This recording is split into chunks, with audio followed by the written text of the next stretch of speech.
명확하고 국민이 압도적으로 야당에게 힘을 저희들은 실었다고 생각하지만 어쨌든 입법권에 대한 책임을 주었는데 여기에 국회 개원식을 불참하고 거부권을 최대한 사용하고 국민들의 신뢰가 여러 가지 사안들로 인해서 대통령 영부인이 공천권마저 개입했다고 하면 이런 상황이 과연 야당의 반대라고 얘기할 수 있는지 잘 모르겠고요. 저는 그런 가운데서 이재명 대표가 당대표로 선출돼서 이런 부분을 잘 지키고 해야 되는 건 당원들의 소중한 권리이자 책임이라고 저는 생각을 합니다. 아마 저하고 생각이 다르신 분들도 많으실 겁니다. 그걸 또 논쟁하자면 굉장히 긴 또 논쟁이 될 거고 아마 유배 고모님이 이제 제가 이 자리에서 저한테 명확한 소신을 밝혀달라고 하셨기 때문에 제가 그에 대해서 명확하게 말씀을 드리는 거고 저는 그런 자세로 또 앞으로도 의정 활동을 펼쳐나갈 겁니다. 한 가지 더 역사의식 말씀드릴까 생각하지만 지금도 아버님 생존해 계십니다. 혹시 송정민학교 나오신 아시냐면 저희 아버님 송정민학교 나오셔가지고 여기 김포군 예전에 양서문 개화리가 고향이고 누대의 고향입니다만 저는 대한민국의 오늘날의 대한민국은 독립운동하셨던 분들 또 그리고 6.25 때 이 공산군으로부터 자유대한민국을 지켜주셨던 분들 또 산업화를 이끄셨던 분들 저희 아버님 같은 경우도 그때 공장의 노동자에서부터 시작해서 조그만 중소기업을 하셨던 분들 다 우리 여기 계신 어르신들 또는 선배 계신 분들인데 또 그 이후에 후대 민주화를 했던 많은 사람들이 오늘날의 대한민국을 만들었다고 생각을 하고 앞으로 이 해안나가야 될 여러 가지 대한민국의 사업들과 과제들이 좀 있다고 생각합니다. 제가 생각하는 역사의식은 그 안에서 여러 가지 공과 과가 있는데 그런 부분들을 잘 인식하면서 어떻게 하면 대한민국이 더 나아갈까를 만들어가는 게 정치인의 소명이자 생각이라고 생각을 하고 앞으로도 활동할 일은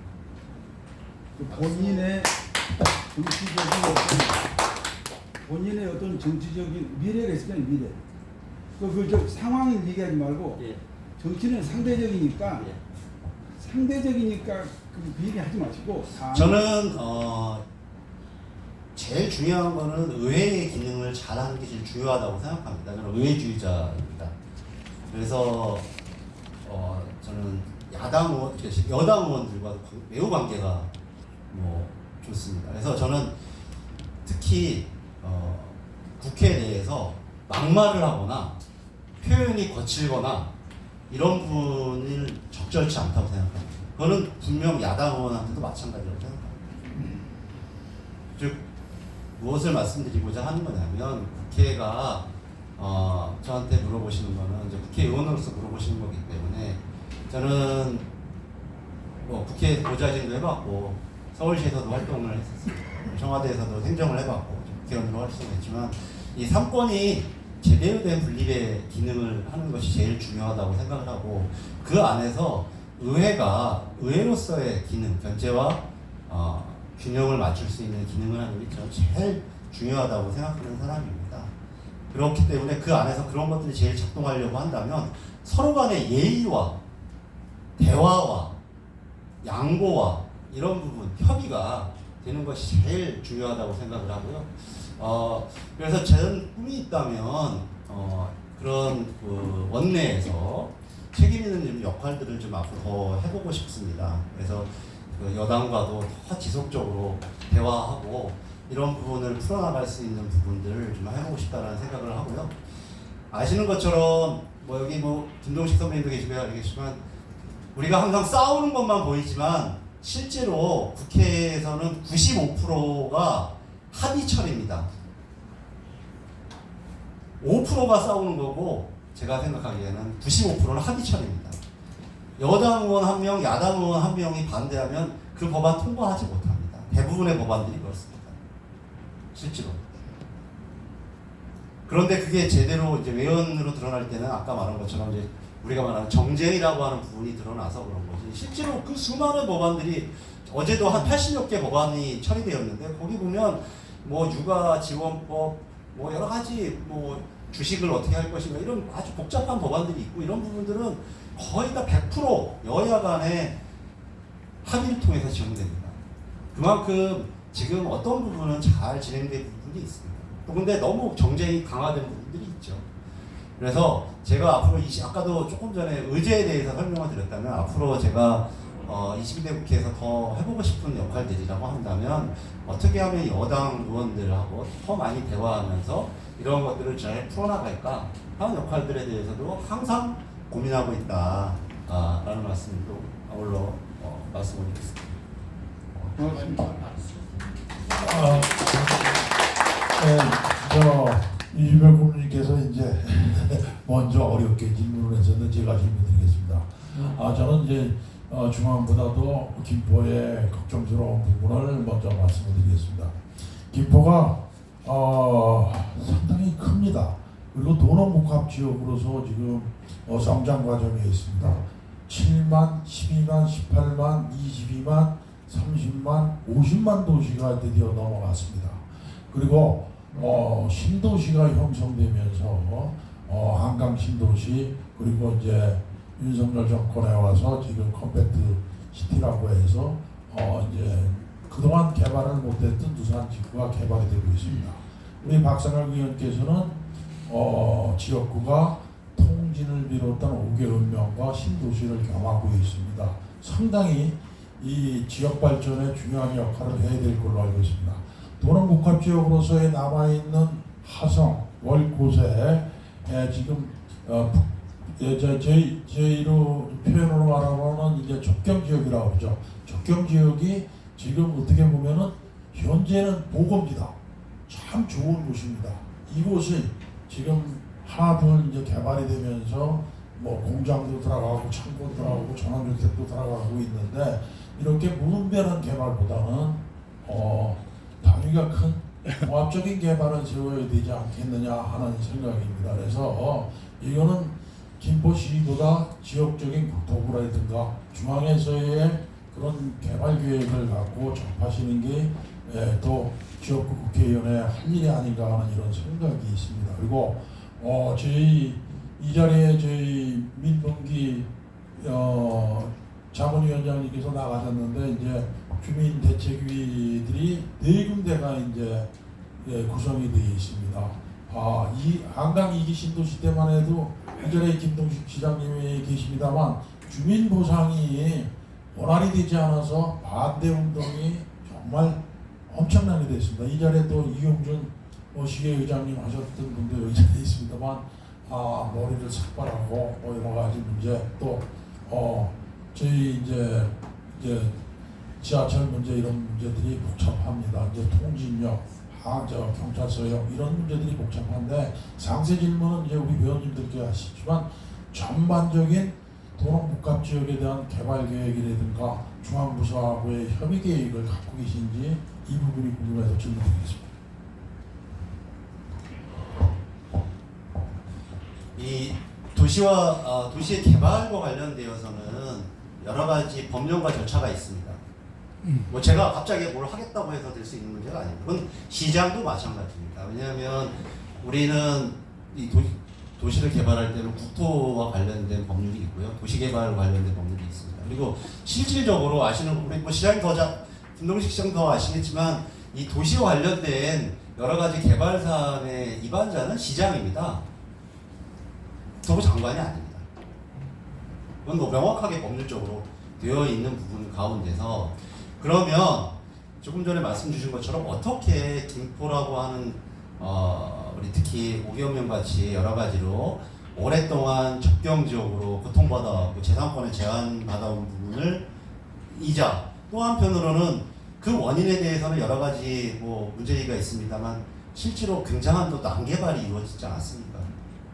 대꽃, 뭐 월꽃은 조금 들어간다고 쳐도 화성이라든지 대꽃이라든지 여기에 이런 부분을 어떻게 개발할 것이냐, 저는 이게 과제라고 생각을 합니다. 그게 전 21대에도 그런 과제가 있었습니다. 조금 지역적으로부터 말씀을 드리겠습니다. 그래서 제일 먼저가 대꽃이었습니다.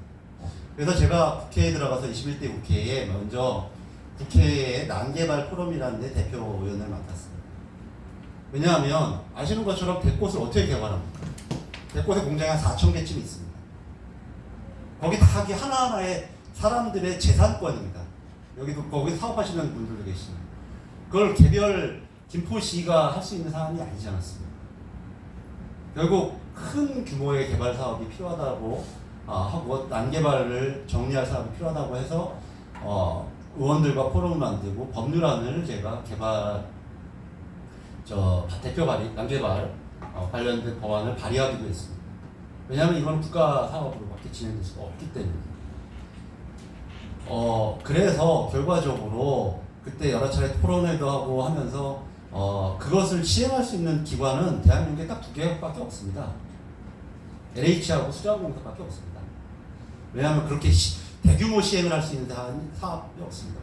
경기 여기 뭐 우리 유엔 선배님도 계시지만 경기 GH공사가 할 수가 없습니다. 자본금이 작아서. 근데 우리 김포시에서 그와 관련되어서 대꽃 ECT라든지 이런 부분을 노력을 해왔습니다만 경제 자유격으로 개발하려고. 근데 그런 부분이 좌절을 해왔고요. 결국 그래서 저희들이 환경부랑 노력을 해가지고 만들어낸 게 올해 작년에 예타를 한 번 떨어졌었는데 다시 제가 환경부 관계자를 불러가지고 이게 왜 예타가 떨어졌느냐 알고 봤더니 거기가 너무 면적을 많이 하고 주택을 많이 짓겠다라고 예타를 올렸다가 떨어져서 그걸 다시 리모델링 디자인을 해가지고 재차 올리고 올해 5월달에 통과된 대꽃 환경재생 복합단지가 그렇게 해서 통과가 된 겁니다. 규모는 한 총 사업비 6조 정도의 생각을 하고 있습니다. 시행사는 수자원공사가. 수자원공사는 왜 그걸 할 수 있느냐? 부산의 에코델타 시티라고 하는 그런 수변구역을 정리해 본 경험이 있습니다. 그렇게 해서 저는 대꽃을 말한 것처럼 거기 여러 가지 난개발에 이루어진 것을 좀 정리도 하면서 산업적으로 재편하고 거기에 우리 김포의 미래 먹거리가 될 수 있는 좋은 기업들을 유치하면서 자연스럽게 거기에 또 물론 또 주거지역도 들어갈 겁니다. 이렇게 해서 정리를 하고 거기에 제일 중요한 건 뭐냐? 제가 항상 강조하는 게 뭐냐면 거기에 어떻게 기업이 들어오냐? 기업이 들어오려면 교통이 들어와야지. 출퇴근해야 될 거 아니냐? 아까도 얘기했습니다만 5호선 문제가 얘기가 나왔을 때 작년 대광위원장한테 제가 그 얘기를 했습니다. 대광이 어차피 차량기지를 갈 거고 차량기지를 가려고 하는데 마침 대꽃에 이게 예타가 들어가 있다. 예타가 들어가 있다고 얘기하니까 대광이는 모르고 있습니다. 왜냐? 칸막이 정부를 하고 있기 때문에 칸막이를 하고 있기 때문에 대광이는 그게 관심사가 아니에요. 대꽃에 어떻게 환경재생 복합단지. 이거 지금 국가의 환경부에서 예타가 들어가 있고 심지어 이거는 윤석열 정부의 100대 국정과제다. 제가 설명을 했습니다. 그래서 이걸 빨리 협업을 해서 나중에 여기에 광역교통을 개선할 수 있도록 만들어 가야 된다. 간동사거리 문제가 대꽃 IC에서부터 간동사거리 문제가 굉장히 복잡합니다. 그런데 김포시 예산은 거의 감당 못합니다. 근데 아까 말한 것처럼 그렇게 개발 사업을 펼칠 때 제가 눈에서 얼마 전에도 불러서 얘기한 것처럼 함께 개발을 해야 거기에 사람들이 출퇴근을 할 수 있지 않냐. 저는 이런 부분들을 지역구 국회의원이 아니면 설명할 수 없기 때문에 설명을 드리는 거죠. 그래서 일단 대꽃은 그거를 중심으로 하면서 교통까지 개선할 계획을 좀 가지고 있고요. 결국 무엇을 먼저 할 것이냐, 여러 가지 사업을 하고 싶은 욕구나 욕망들은 많지만 굉장히 시작이 되는 것들이 저는 있다고 생각합니다. 저는 월곶이나 하성에서는 그 시발점이 월곶 같은 경우는 계양강화고속도라고 생각합니다. 이게 올해 10월 과거에부터 많은 분들이 도와주시고 준비해 오셔서 제가 국회의원이 당선 처음 되고 나서 예타를 어렵게 통과했습니다. 그때도 BC 값이 0.5가 간신히 넘었습니다. 거의 불가능하지, 약간 안 될 뻔했습니다. 그래서 정책성 평가를 해서 넘기고 통과가 돼서 지금 설계가 올해 마무리되면 내년에 착공이 들어갑니다. 그럼 거기 강화하고도 다리가 하나 이어지고요. 그러면 또 이제 새롭게 꾸며질 수 있는 망이 생기지 않습니다. 거기에 화성은 뭐가 있습니까? 지금 파주에서 오랫동안 여기 계신 선생님들이 다 같이 노력해 주신 김포 파주 고속도로가 뚫고 내려오고 있습니다. 그래서 석탄리 쪽으로 나옵니다. 그게 제2순환도로로 연결이 됩니다.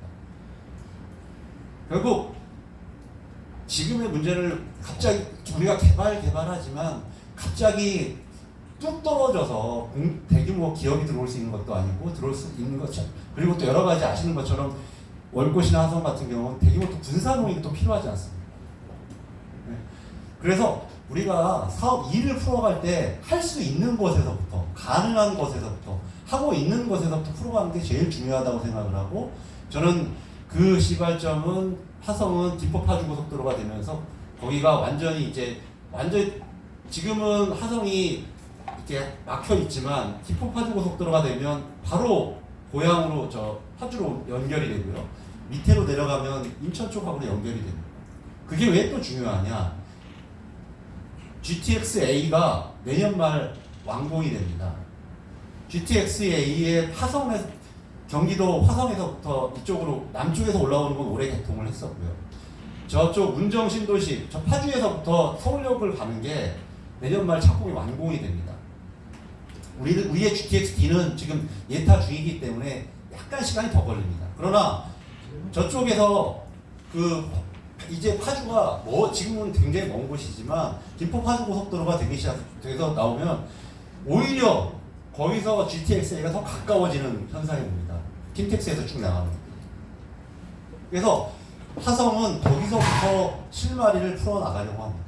월곶도 계양강화석도로부터 풀어나가고, 거기에 더해서 저는 좀 필요한 부분이 뭐가 있냐면 우리 한강 하구에 여러 가지 좀 보존과 이용들에 관련된 부분이 많습니다. 그러나 거기에는 아까 한 것처럼 친환경 군사보호도 있지만 환경부의 문화재 관련 부분들이 있습니다.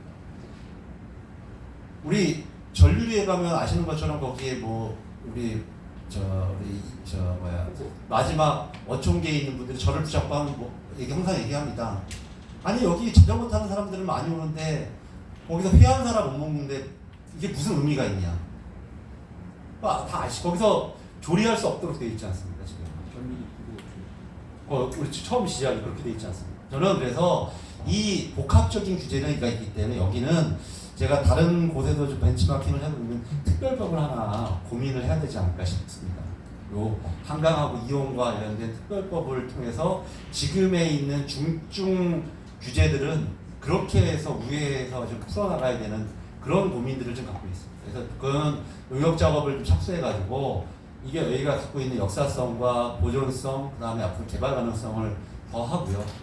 그리고 하나 더 한다면 21대 국회 마지막에 통과된 게 남북 경제자유 특구 관련 법이 통과가 됐습니다.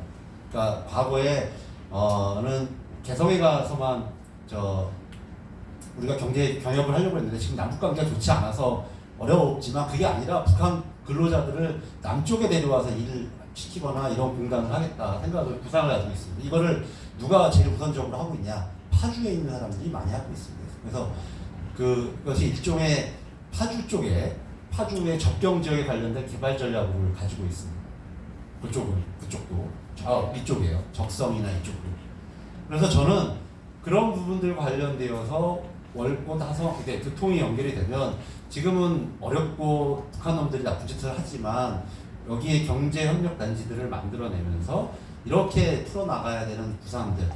그러니까 중증적인 규제는 특별법을 통해서 풀고, 그 다음에 아까 말한 것처럼 조금 어려운 교통의 문제라든지 이런 것들은 현재 가능한, 그리고 현재 가능하게 진행되어 있는 사안들로 풀게 되면 대꽃이 해결되고요. 월곶이 조금 나아질 수 있고요. 화성은 또 그렇게 됩니다. 통지는 아까 말씀드렸던 것처럼 우리 차량기지가 생기면 제가 항상 얘기하는 게 GTX 차량기지와 5호선 차량기지는 두 개를 두면 안 된다. 차량기지는 사람들이 좋아하는 시설물이 아니지 않습니까? 하나만 두고 거기에다 역사를 설치하면 바로 해결할 수 있다. 이거는 자연스럽게. 그리고 그 인근에 대꽃 재생단지가 지금 생겨난다. 그럼 통진의 가장 오랫동안 어려움이 지금 그 교통 문제가 있는데 그렇게 해서 교통 문제들을 하나하나 해결해야 된다는 게 제가 지난번부터 뭐 총선 때도 누누이 말씀드렸던 제 보관이기도 하고 앞으로의 그 실천 방향이다 이렇게 좀 말씀을 드리고요. 컴팩트 신도시 문제는 좀 다른 문제입니다만 이제 오랫동안 김포에 좀 약간 아픈 손처럼 재촉되었던 것이 발표가 되었습니다.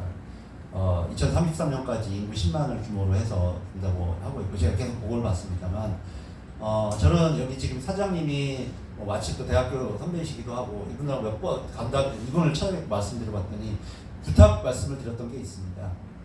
아파트 많이 지면 안 됩니다. 인구 줄고 있고 김포에도 아파트 충분합니다. 여기 주거와 일자리가 같이 되어지는 컴팩트 신도시가 말 그대로 되어야 됩니다. 아파트 때려짓는 또 그건 필요하겠지만 일정 정도 주거지 필요하겠지만 일자리를 만들 수 있는 공간을 만들어야 됩니다라는 게 제 생각이었고 근데 마침 그분이 이제 광교 신도시를 개발했던 옛날에 GH 사장을 하면서 했던 경험이 있어서 전적으로 동의한다고 해서 저랑 우리 그 운유산에 올라가서 한 바퀴 보면서 다 같이 그런 부분을 공감하고 했었는데요. 자, 그런 컨셉에서 여기는 개발이 되어야 된다고 생각합니다. 그리고 좀 전에 말씀하셨던 그 보상 문제와 관련되어서는 아시는 것처럼 여기 계신 분들이 뭐 우리 민국기 위원장이 계시지만 내가 90% 파는 땅이 아니잖아요. 저는 이런 식의 아까도 말한 것처럼 LH가 하는 방식의 사실은 개발 방식을 반대합니다. 빨갱이들이죠.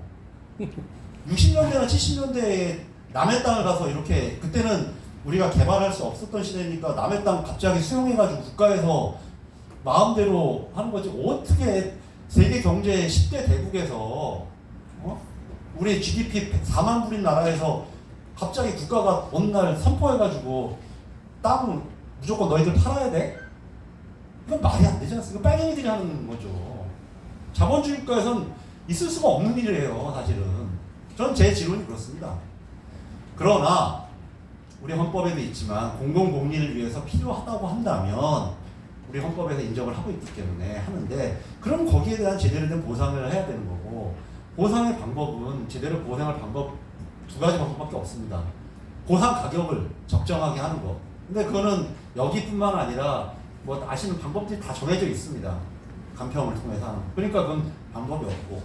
그래서 적정한 보상을 할 수 있는 방법은 그런데 이 사람들은 자기가 원래서 파는 것도 아닌데 세금을 내요. 양도소득세를.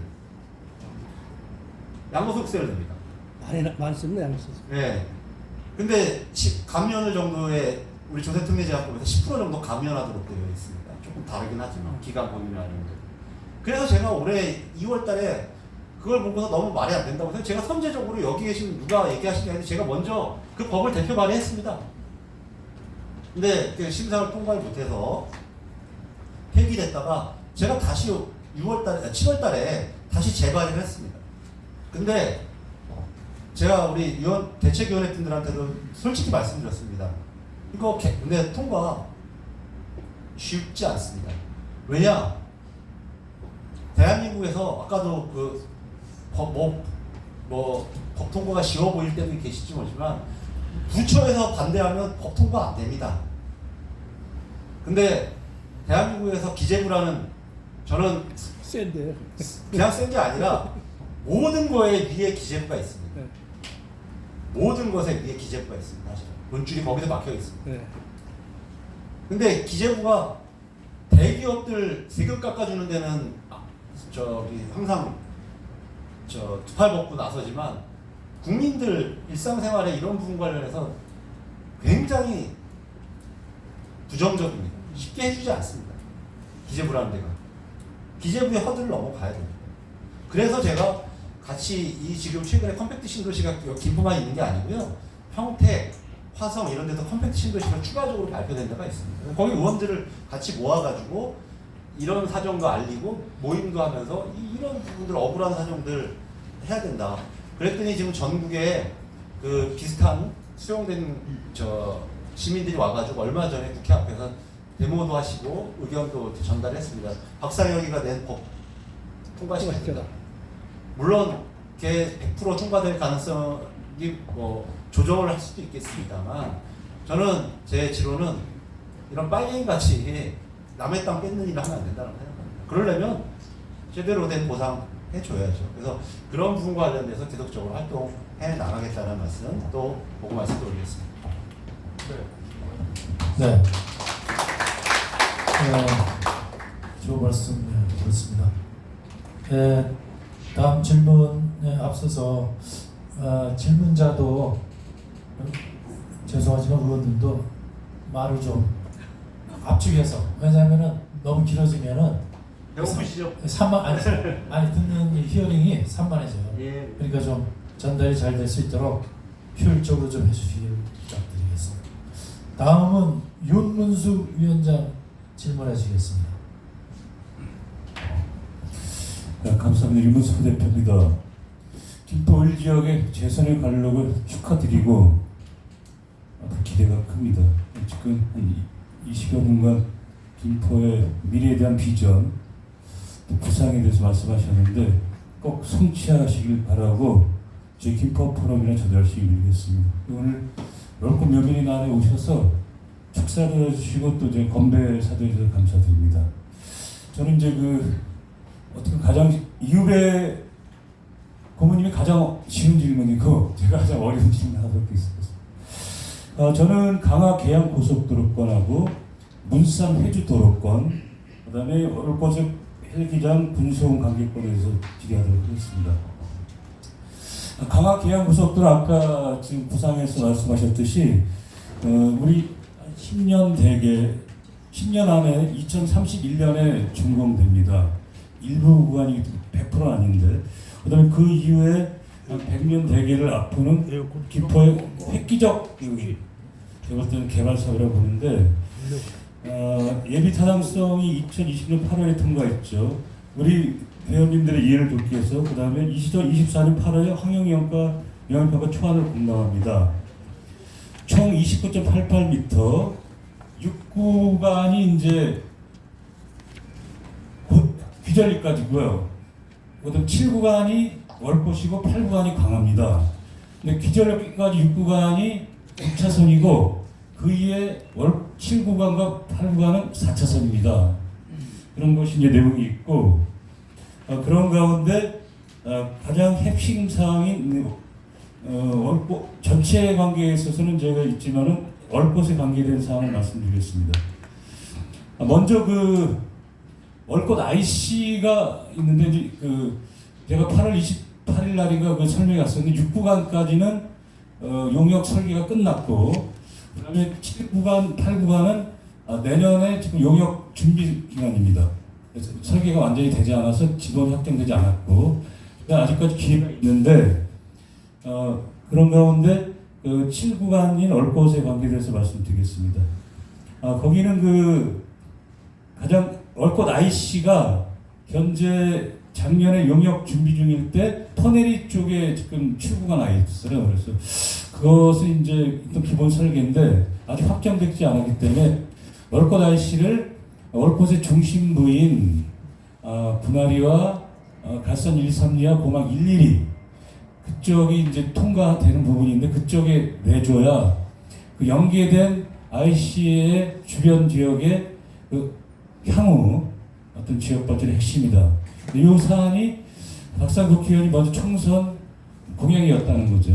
그러니까 꼭 실천하기 바랍니다.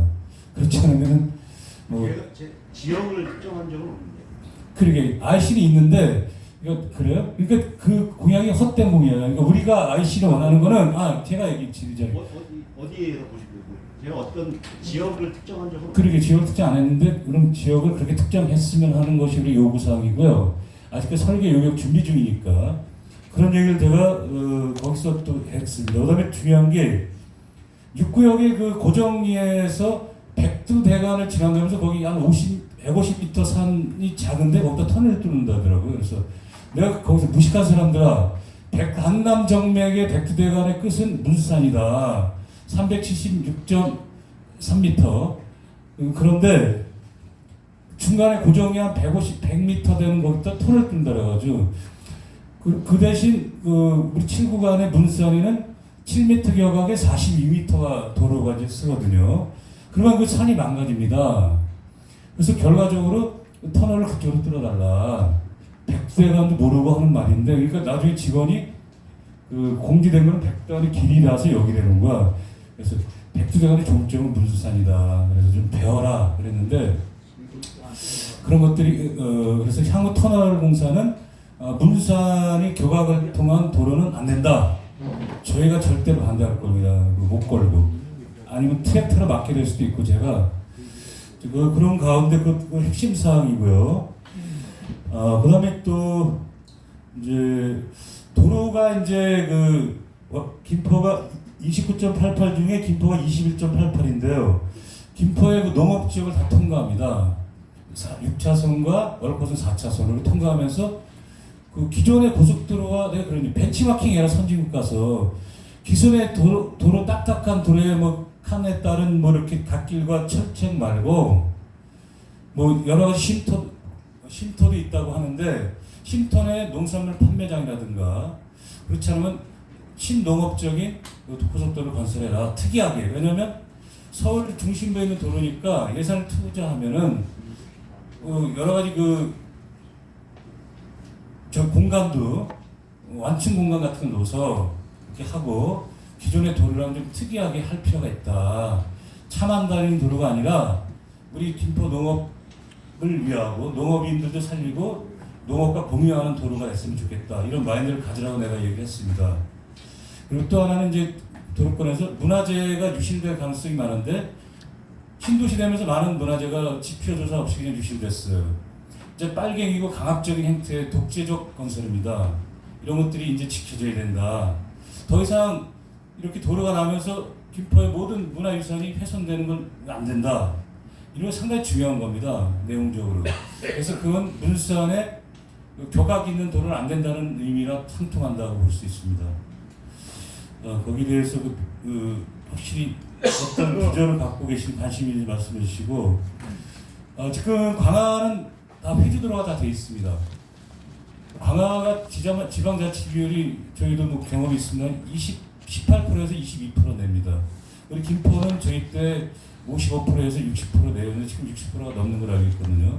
그래서 상당히 유리한 조건 내에서도 강화보다 못한 그 지자체 예산 비율인데도 저희는 회주도로 뭐 경계선이 있지만 일단 문수산 회주도로권은 좀 해결이 시급하다.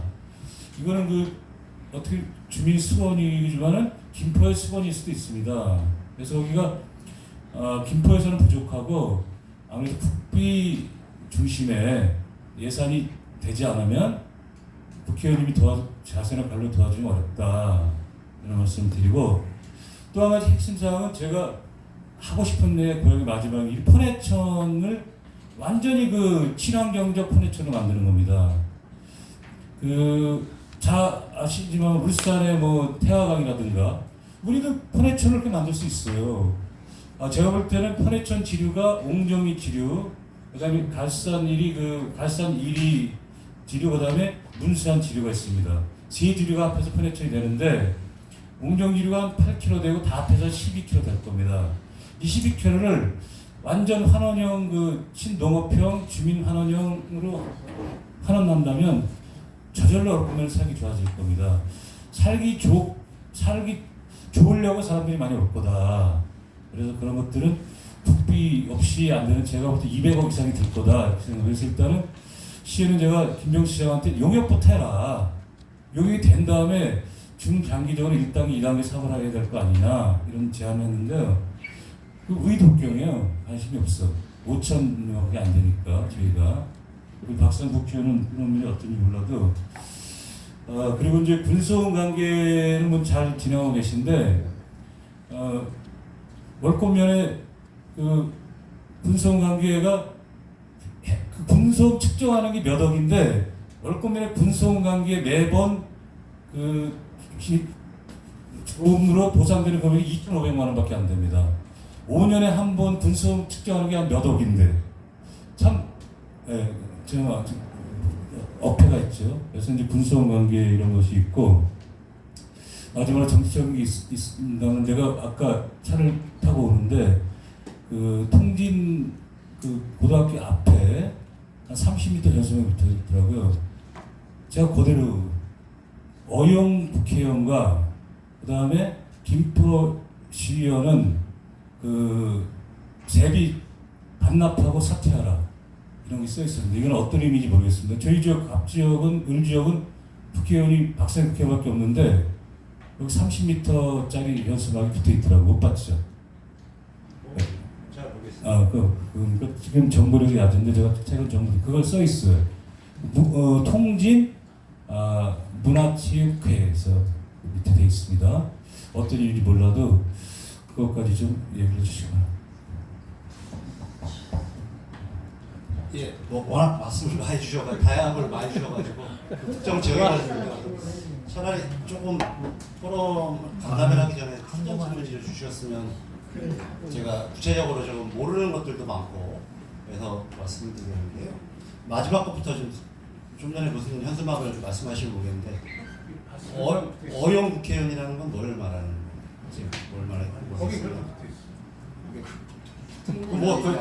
뭐 주장은 있을 수 있습니다만 뭘 막 얘기하시는 건지 잘 모르겠습니다. 예전에 어용이라고 하면 대학교의 어용 교수, 어용 총장 뭐 이런 표현들을 저희들이 학생 운동하면서 썼습니다만 제가 뭐 누구로부터 지시를 받거나 그러지 않는데 뭐 무슨 말인지 잘 모르겠고요. 네. 아니 근데 그걸 제가 어떻게 그냥 넘어가요. 넘어갔다고. 무슨 말인지 잘 몰라서 이해를 좀 하기 위해서 답변 드리거든요. 네, 이런 부분들 좀 구체적인 부분을 좀 알았으면 더 좋았을 텐데 혼외천이 이게 국가하천인가요? 그러니까 지방하천이잖아요. 그러니까 우리 김동식 선배님 잘 아시지만 이런 사업들은 지에서 신청하지 않으면 국가에서 아까 뭐 김병수 시장 말한 것처럼 김병수 시장이 용역을 해가지고 국가에 시의 매칭 예산과 신청하지 않으면 이게 어떻게 사업이 됩니까? 군의원 해보셔서 잘 아시지 않습니까? 근데 그걸 저한테 물어본 게 아니라 예. 그래서 아니 사업의 진행 단계가 그렇잖아요. 아니 그렇지 않을까요? 그래서 우리 사업들이라는 게 잘 아시지만 지에서 용역을 해서 매칭을 하고 여기에 신청을 하고 아까 말한 것처럼 관계부서 기재부를 통과하고 거기에 필요한 예산들을 저희들이 예를 들면 군특 예산들이라든지 이런 걸 같이 하는 거죠. 그런데 평화도로 같은 경우가 그런 거지. 지금 평화도로가 군특 예산으로 다 와 있습니다. 근데 시에서 나머지 부분을 못 채워서 지금 거기가 안 되고 있는 거잖아요. 시작을. 군특 예산을 갖고 올 거 다 갖고 왔다. 이거 전체 꽉 채워가지고요. 여기에다가 나눠주지 못하고 여기에다 다 집중하기 위해서요. 다 알고 계시잖아요. 그럼 나머지 원래 채워야 할 시 예산을 김병수 시장이 채워야 될 부분을 저한테 물어보시면 어떡합니까? 그 다음에 월꽃 IC 문제는 저는 특정한 지역을 특정하게 되면 왜냐하면 굉장히 조심스럽습니다. 왜냐하면 거기에는 찬반이 있고 이해 당사자가 다양하게 있기 때문에 제가 공약에 어떤 특정한 지역의 면에다가 뭐 월꽃 IC를 빨리 개통하겠다는 취지니까 하면서 빨리 이걸 하겠다고 했지만 어느 지역에 어떤 읍의 어떤 면에 어떤 리에 이렇게는 제가 공약을 내놓은 바가 없습니다. 어떤 제 공약서 제가 의견 냈으니까 그래서 지금 말씀하시는 취지는 빨리 이제 계양강화도로가 빨리 개통이 되었으면 좋겠다는 거고 그 다음에 아까 말씀 주셨던 그런 공청회 때 주셨던 내용들은 저도 적극적으로 전달을 하겠습니다. 근데 계양강화도로가 안타까운 게 아니라 모든 사업이 그렇지만 원래 예타보다 15%가 증액이 되면 사업 재타당성 검사를 합니다. 다시 용역을 해요. 기재부에.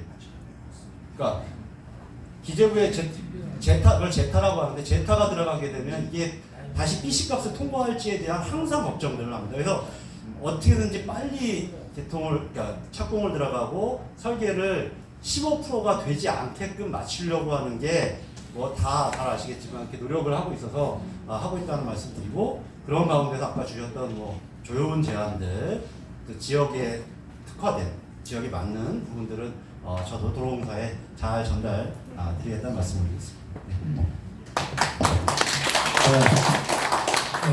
많은 질문에 답변 주셔서 감사드리겠습니다. 다음은 김동식 전 시장 예 부탁드리겠습니다. 순서상 맨 마지막인 줄 알고 있었는데 넉넉히 있었습니다. 귀하신 시간 내주셔서 고맙습니다. 짧게 두 가지만 여쭙겠습니다. 하나 짧아요, 아주 짧아. 하나는 서울 편입로, 두 번째는 2호선. 두 가지만 말씀드리겠습니다.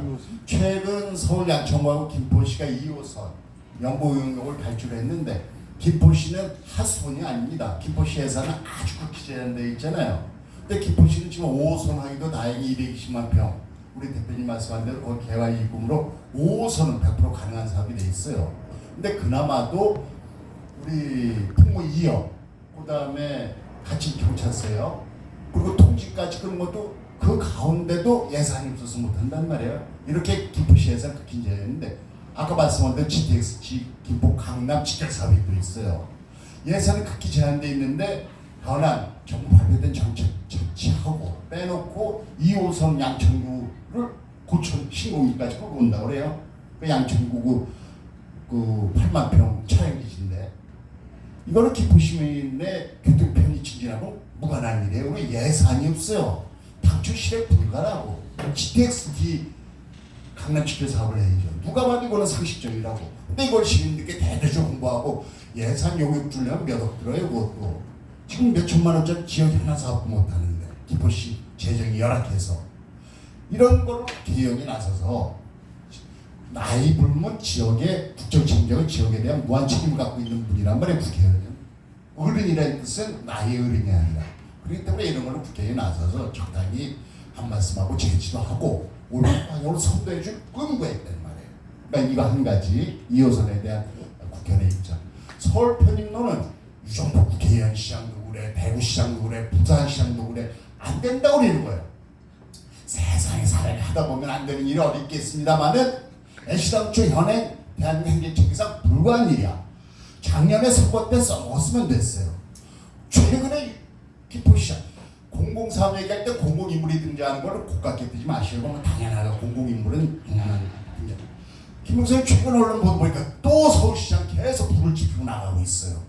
시민들은 중간에 있는 시민들은 저 같은 시민은 혼란스러워. 이게 진짜 되는 건가? 시장이 한 대니까 이거 안 받을 수도 없고 딴 대구시장이나 부산시장이나 인천시장 얘기 들어보면 또 안 된다고 그러고 시민들이 혼란해서 살 수가 없어요. 조금이라도 또 요쪽권에 아파트 있는 분들 땅값 집값 오를까봐 좋아해요. 저는 개인적으로 돈은 없는 사람이에요. 그러나 저희 집안에도 땅은 나쁘지 않게 몇만 평 있는 집안이에요. 땅값 오르면 저도 좋아요. 그러나 김포의 안달을 생각하거나 우리의 미래, 아이들의 미래를 생각하면은 이렇게 확정되지 않은 사실을 일반 개인은 저희 같은 사람은 떠들어도 돼요. 김포시장이 공적 지위에 있고 책임이 막강한 사람이 자꾸만 이렇게 확정되지 않은 일을 확대 재생산하고 발표하고 선거 때 끝난가 싶었더니 또 하고 그런단 말이에요. 이거에 대한 2호선과 서울 편입에 대한 우리 의원님이 대통령이 아니실 까닭에 국정의 책임자 일부이긴 하지만서도 소신 있는 좀 명확한 답변에서 시민의 혼선을 좀 가라앉혀줬으면 하는 마음에서 짧게 질문드렸습니다. 고맙습니다. 네, 사실 이미 그 두 가지 사안은 짧았어요.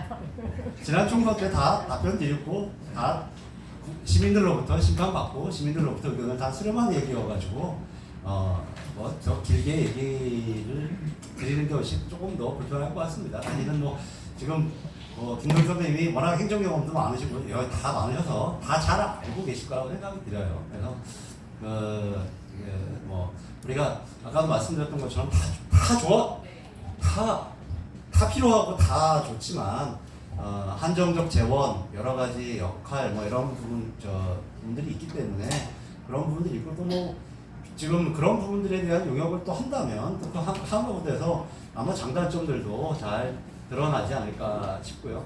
그렇기 때문에 이제 항상 우리가 모든 걸 다 하고 싶지만 그런 객관적인 제약과 어려움들이 있어서 다 하지 못하는 게 좀 아쉬움들이 있습니다. 그래서 저는 지금 집중해야 될 것은 아까도 말씀드렸던 것처럼 이제 GTX가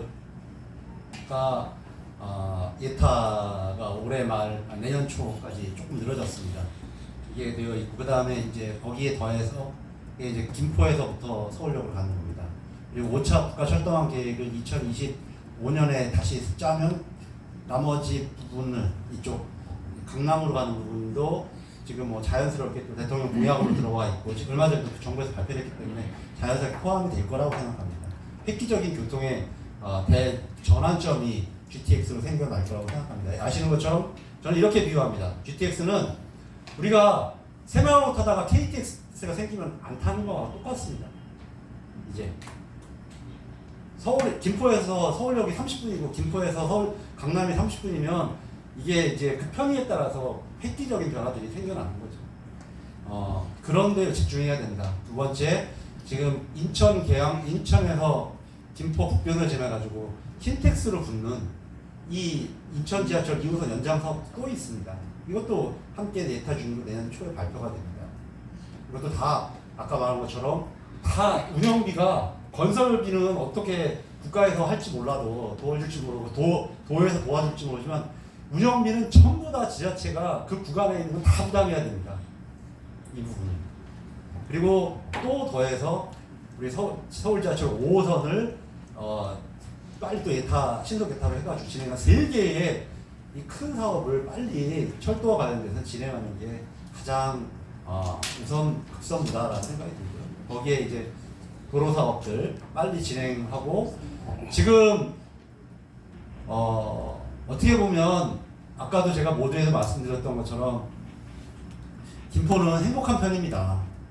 이렇게 전국에서 철도 3개 늦었기 때문에 이게 가능한 일이기도 하지만 철도 3개, 고속도로 2개, 그리고 인구 70만을 목표로 개발 사업, 대꽃, 6조, 그다음 컴팩트 시티 이게 이렇게 진행되고 있는 개발 사업이 확 획기적으로 되어가고 있는 것이 그렇게 많지 않습니다. 그래서 지금 하고 있는 것에 최대한 집중하고 잘하고 그 가운데서 아까 우리 이문수 선배님이 주신 것처럼 혹시 더 김포에 필요한 부분들 또 적응할 부분들을 더 잘 해나가는 게 일단은 향후 10년에 다 이게 다 벌어지는 일들 아니겠습니까? 거기에 더해서 또 우리가 언급은 안 했지만 지금 시내폴리스도 해야 되죠. 풍무 역세권도 개발해야 되죠. 걸포도 개발해야 됩니다. 이게 지금 곳곳에 이것을 다 해내기에도 다 집중해서 역량을 모으기에도 우리가 좀 여기에 우선 제일 급선무를 투자하고 그 가운데서 우리가 70만의 정말 자족도시로서 주거와 일자리와 환경과 또 역사와 전통이 있는 도시를 만드는 게 제일 지금 중요하지 않을까 싶습니다. 예. 네, 말씀 감사합니다. 마지막으로 진행자가 질문 하나 드리겠습니다. 우리 감사님은 여기다가 여러 군데 네, 진행선 여기 와 있습니다. 간단하게 말씀드리겠습니다. 지금 그 해강한 경계 철책 제거 이게 2008년부터 지금까지 이제 진행되어 왔는데 지금 거의 20년 가깝게 되고 있습니다. 근데 지금 김포시 그 해양 하천가에서 하고 있습니다. 여기에 입장을 들어봤는데 뭐냐면 현재는 그 한강 구간하고 염화 구간 이렇게 두 개를 지금 철거를 하고 있는데요. 이게 지금 상당히 좀 성과가 없습니다. 왜냐? 아마 염화 구간은 뭐 별 그런 그 관계는 없는데 한강 구간은 일산대교부터 전유리까지 8.7km 정도 돼요. 근데 이게 이제 일선은 전유리부터 홍도평까지는 일선은 제기했어. 철책 2선 뒤에 있는 거. 이게 더블로 돼 있잖아요. 근데 뒤에 거는 제가 했는데 일선은 지금 이게 제거가 어려워요. 근데 지금까지 정치인들이 공약한 사항은 뭐냐면은 일선 철책을 거기다가 통문을 설치하고 개방해서 시민들을 수변에 접근할 수 있는 그런 문화적 공간을 만들겠다 이렇게 다 공약을 했는데 이저 통문을 설치하는 거를 한강유역환경청에서 반대하고 있어요. 이것 때문에 추진이 안 됩니다. 나는 이제 지금 남북의 그 안보 문제가 지금 상당히 안 좋잖아요. 그것 때문에 추진이 안 된다고 생각했는데 조사를 해보니까 한강유역 환경청에서 이게 환경부 산하 단체예요. 여기서 부정적인 의견입니다. 왜? 이유는 뭐냐면은 시설물 설치하면은 그 한강유역의 면적이 감소해요. 감소하기 때문에 안 된다고 하고, 그 다음에 유실 지뢰가 비가 오면 유실 지뢰가 떠내려와서 이동을 해서 이것 때문에 그 안전 문제로 못 하고 있어요. 군에서는 이제 이 지뢰 문제, 환경부도 마찬가지고, 그래서 이게 안 되는데, 이것이 이 사고는 이제 고향의 그 장항숲 있잖아요. 거기서는 시민이 개방했다가 다쳤어요. 지뢰 밟아가지고. 그 다음에 김포에서는 군 장병이 다쳤어요. 그래서 이것 때문에 이제 하는데, 김포시 입장은 이게 지자체로서는 역부족이에요. 이게 그렇다면 누가 해야 되느냐? 국회에서 정무적으로. 감사님, 아까 뭐 보고 계시는데요. 그게 공식적인 답변으로 뭐 받으신 게 있나요? 그렇죠. 그러니까 취재한 거예요. 네, 취재를 해서 확인한 겁니다. 그러니까 아시고 있는 것처럼 네. 제가 이제 국회의원에서 예전에 과거에 뭐 저보다 더 여기 과거의 히스토리를 잘 아시니까, 그러니까 일산대교 이전에 구간은 먼저 예전에 철책을 제거하기로 했지 않습니까? 그래서 거기에 감식 장비를 붙였었잖아요. 그렇습니다. 예. 그렇죠. 삼성 SDS에서. 그래서 근데 그게 제품이 불완전하다고 그래가지고 김포시하고 소송이 붙었었지 않습니까? 거의 일산대교 전에 구간 저쪽 우리 어디 붙이냐면 고촌에서부터. 고촌, 예. 그게 제가 그래가지고 제가 일부러 대법관 인사청문회 청문위원으로 들어갔습니다. 오경미 대법관인데 가서 질문을 했어요. 그때 왜냐하면 1, 2심 다 김포시가 승소했었어요. 승소하고서도 굉장히 오랫동안 대법원에 계류 중이더라고요. 근데 제가 보기에는, 저도 변호사지만 이게 그렇게 오래 끌 사안이 아니고, 제가 기억하기로는 대법원만 계류 중인 게 거의 있었는데 거의 5년인가요? 굉장히 오랫동안 계류 중인 거예요. 상당히 오래 걸렸어요. 예, 대법원에서 오래 계류할 복잡한 사안이 아닙니다. 그래서 제가 그걸 질의했어요. 이거 대법원이 해태하고 있다. 일을 제대로 안 하고 있다. 왜냐하면 이건 분명히 김포시가 승소했고 이 부분이 1, 2심에서 했는데 왜 이걸, 저는 짐작이 갑니다. 왜냐? 상대방이 제가 여기 굉장히 큰 거기 될 거라, 그래서 짐작이 갑니다. 어쨌든 그리고 나서 2개월 후에 대법원에서 승소 판결이 나왔어요. 갑자기. 그래서 거기는 문제가 해결이 됐습니다. 승소 나서 이선을 진짜 철거하네. 아니, 거기 그렇게 하면 됩니다. 그리고 나서 이 앞에 구간들, 나머지 구간들과 관련돼서 제가 국방부 장관 면담도 하고, 제 공보물 보면 다 나와있죠. 국방부 장관 면담도 하고 17사단장. 그래서 결국 그렇게 해서 합의 본 게 2선을 다 제거하는 걸 했지 않습니까? 근데 이건 개선은 다 완료가 됐죠. 지금 운양동 이쪽에서부터 울산대교에서부터 전류교까지 자주식 연락들이 아주 잘 되어 있습니다. 사람들이 되는데, 아시는 것처럼 그때 제가 국방부나 이렇게 설명을 들은 바로는 두 가지 문제, 좀 설명하신 것처럼 남북관계가 좋지 않다. 남북관계가 어려운 상황에서 마지막 이것까지 다 틀 수가 없다라는 게 국방부의 설명이었고, 저는 그거는 뭐 제가 해결할 수 있는 사안은, 지금은 그게 아니랍니다. 안보 아니에요. 제가 설명받은 바는 그렇습니다. 네, 국방부 지금, 그리고 남북관계가 지금처럼 어려워 있는 상황에서 우리 일산대교에서, 저는 다 하고 싶습니다만 전류리까지 틀 수 있는지 그거는 제가 잘 알지 못하는데, 제가 국방부로부터 보고받은 건 그랬고요. 두 번째는 우리 이쪽으로가 한강하고 이쪽하고는 좀 다르게 고수부지가 많지 않습니다. 그러니까 그게 성토를 해야 된대요. 그러니까 현재 우리는 이 나가는 데 있어서는 저쪽으로 우리가 이 신곡 저수지 때문에 그런 거, 신곡 그 때문인지 모르지만, 그 때문에 그런지 모르지만, 저쪽으로는 쌓이는데 퇴사물이, 이쪽으로 퇴사물이 안 쌓입니다. 그렇잖아요. 이렇게 보면 알잖아요. 네, 파주 쪽으로 쌓입니다. 파주 쪽으로 쌓이죠. 그러니까 지형상 그렇죠. 그러니까 이게 그러려면 대규모로 거기다가 엄청나게, 그러니까 아시지만 한강하구에 고수부지가 된 거는 거기에 토사물이 쌓여 있고 거기를 정비해서 지금 서울시 같은 경우는 이용하는 건데 저희는 바로 나가면 바로 물이잖아요. 그래서 그래야 된다는 얘기야. 시설물 설치를. 그러니까 그거는 예. 아까 말씀드린 것처럼 단순한 두 가지 안보상의 문제.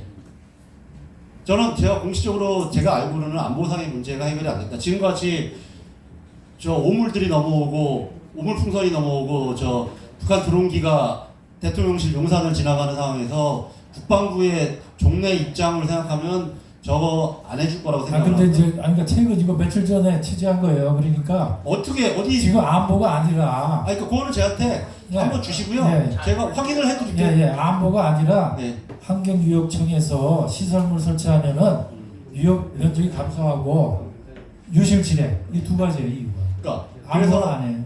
안보 문제에 관련돼서 어떤 입장인 건지 제가 다시 한번 확인을 할 테니까 그 관련되어 가지고 국방부 입장이나 저 우리 국방부 입장이 아니라 김포시 입장이죠.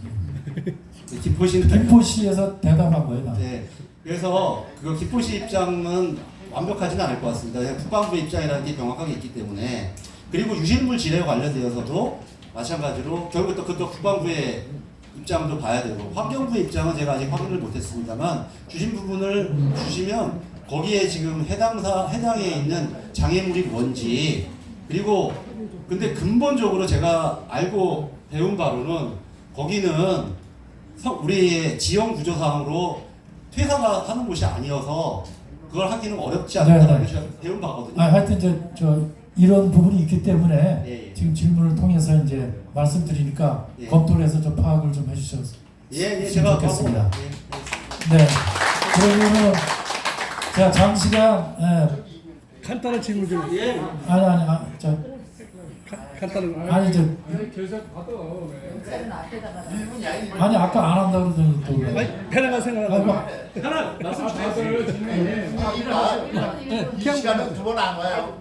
아니 뭐 이거 어려운 게 아니고 제가 뭐 월권면에 윤문수 위원장 계시면 저는 이제 하성면 사람이라서 하성면 사람이라서 말씀드리는데 지금 배나가 승리하나 하는데 요즘 그 집에 있다 보면 북한에서 들려오는 아주 이상한 괴상한 소리가 납니다. 새벽에 잠을 깨요. 새벽에. 그래서 그 남한에서 이웃 방송을 하니까 걔네들이 이제 대남방송 쪽으로 서는데 노래도 아니고 뭐 아주 이상한 괴상한 그 소리를 내보내는데 그 제가 시암리 쪽에 땅이 있어가지고 뭐 좀 야영장 좀 할까 갔다가 아유 이거 또 천상 사올 못하겠구나 이러고 왔어요. 그래서 아마 위원님께서 일정이 많이 바쁘시지만 그래도 정무국가위원장이시니까 한번 잘 검토해서 어떻게 그걸 좀 해결할 방법 없겠지만 어떻게 잘 협의를 해서 좀 제가 대한민국 방송을 좀 안해서 안 해가지고 안 오든지 흡연을 보든지 그래야지 이거 피해 보상을 좀 나라에서 해주든지 굉장히 저는 심각합니다. 그게. 제가 이미 어제 그렇게 말씀을 주셔서 우리 사무국장이 시험일을 다녀왔습니다. 시끄럽죠. 네, 녹음도 다 해오고 해왔습니다. 아시는 것처럼 우리 김포로서는 생명과 같은 이자고 생각합니다. 이 접경적인 문제는. 그래서 제가 20년 국회의원 되고서 처음에 낸 법안이 그 당시에 김포 사람들도 아닌 사람들이 와가지고 삐렁 뛰어가지고 그 난리가 났지 않았습니까? 그래서 제가 그 전단 금지법을 냈습니다. 그때 기억하시고 윤문수 선생님 기억하시지만 그때 정세균 총리가 와가지고 우리 저 월권면하고 하성면 우리 이장관님들하고 간담회도 하고 우리 거기서 건의서도 주셨어요. 이장님들이. 뽀삐라고 뿌리게 우리가 막 그랬죠. 그렇게 하면 안 된다고. 다 그래가지고 정세균 총리가 하고 그래서 우리 그 경찰들이 월꽃하고 하성의 주요 거점에 있으면서 그 단속하고 그리고 저도 법안 내고 해가지고 법 통과됐었지 않습니까? 그런데 갑자기 저 정권 바뀌고 하면서 위헌 결정 나고 그래가지고 지금 이렇게 다시 되면서 삐락 뿌리고 하면서 지금 이 문제가 악화됐잖아요. 지금 그리고 강화도뿐만 아니라 김포 아까도 저 월북 가서도 말씀드리니까 보국원리 성동리에도 이게 들린다고 합니다. 이거는 일촉즉발. 그리고 지금 저 오물풍선 때문에 며칠 전에도 학교 떨어지고 막 그래가지고 아주 일촉즉발의 위기인데요. 이게 비용으로만 치자면요. 며칠 전에 그 풍선 때문에 인천공항에 있는 비행기가 못 떴습니다. 내리지도 못했어요. 김포공항도 마찬가지입니다. 그 비행기가 연착하고 내리지 못하고 생겼을 때 그 비용이라고 생각하면 우리가 자본주의적으로 생각을 해봐야죠. 그 어마어마한 비용을 지금 쓰고 있는 겁니다. 그 몇 사람들이 지금 그걸 하면서 생각하고 있는 이 문제로. 그래서 저는 근본적으로 국민을 보수라는 거는 저는 보수주의자입니다. 보수라는 건 국민들을 안전하게 하고 편안하게 해야 되는데 지금 아까 윤석열 대통령이 지금 하고 해서 단속할 의지도 없고 하고 싶어 하지도 않고 결국 이 불안이 접경 지역에 있는 일촉즉발 우리 예전에 애기봉이라든지 이런 데서 겪어봤지 않습니까? 어떤 일이 벌어질 수 있는지에 대해서 지금 실질적인 피해가 이렇게 나고 있고 그래서 지금 가가지고 제도적으로 한번 뭐 방법들 네, 우리 혹시나 뭐 북한을 하면 안 되죠. 북한 놈들이 일차적으로 풀면 안 되고 오물풍선 보내도 안 되고 우리도 삐라 보내면 안 되고 해서 지킬 건 지켜야 서로 되는 가운데서 그럼에도 불구하고 다른 차원에서 뭔가 우리가 보상이라든지 할 수 있는 방법이 있는지 그걸 좀 연구를 좀 해보려고 하고 있습니다. 네, 좀 부탁드리겠습니다. 네, 장시간 수고하셨습니다. 따로 이제 질문이 계신 분이 계시면 식사하시면서 궁금한 사항을 질문해 주시면 감사하고요. 그럼 박 의원님 오늘 이렇게 우리 패널들하고 토론하셨는데 마지막 소감 한번 말씀해 주시고 그 다음에 우리 유민호 대표가 인사말 하겠습니다. 네. 예, 30초 말씀드리겠습니다. 유민호 대표님이 저한테 말씀하신 거는 아주 가벼운 간담회다 이렇게 말씀하셨는데 제가 지금 정치활동 여기 김포에 와서 한 지가 5년 됐고 지난번 총선 때 했던 토론회보다 더 어렵고 더 중요하고 더 구체적이고 이렇게 그런 말씀들을 주신 아주 힘든 시간이었다 이렇게 생각이 들고요. 그럼에도 불구하고 하나하나 김포에 계시는 정말 오랫동안 너무나 김포를 너무나 잘하시는 우리 많은 이 자리에 계신 고견을 갖추신 선배님들의 말씀들 더 귀 기울이면서 활동해 나가겠다는 말씀드리고요. 또 미처 제가 사전에 좀 준비하지 못해가지고 또 구체적으로 모르는 부분도 좀 있을 것 같습니다. 그리고 아까 저 한강 환경 최근에 또 취재 내용이니까 또 그런 부분은 또 지금 제가 또 추가적으로 제가 취재를 해가지고 또 이렇게 보고 말씀도 올리겠다는 말씀 그리고 우리 또 김문 선배님 주신 그 계양강원도로의 이용이라든지 그런 건설 설계와 관련된 부분들도 더 적극적으로 좀 살펴보겠다는 말씀 드리겠습니다. 저희들이 열심히 한다고는 하지만 많이 부족합니다. 솔직히 부족하고 욕먹어도 싸죠. 정치인들이 그렇게 생각을 합니다. 그럼에도 불구하고 더 많이 배우고 욕을 먹겠다는 자세로 오늘도 좀 전에 나눠드렸습니다만 매월 의정보고서를 찍습니다. 그리고 매월 첫째 주에 지하철역에서 나가서 인사를 드리고 이렇게 행사 때마다 저걸 나눠드리면서 이렇게 활동한다. 부족하지만 이렇게 보고 말씀드립니다만 그래도 너무 부족한 게 많아서 아직도 많은 질책 많이 받습니다.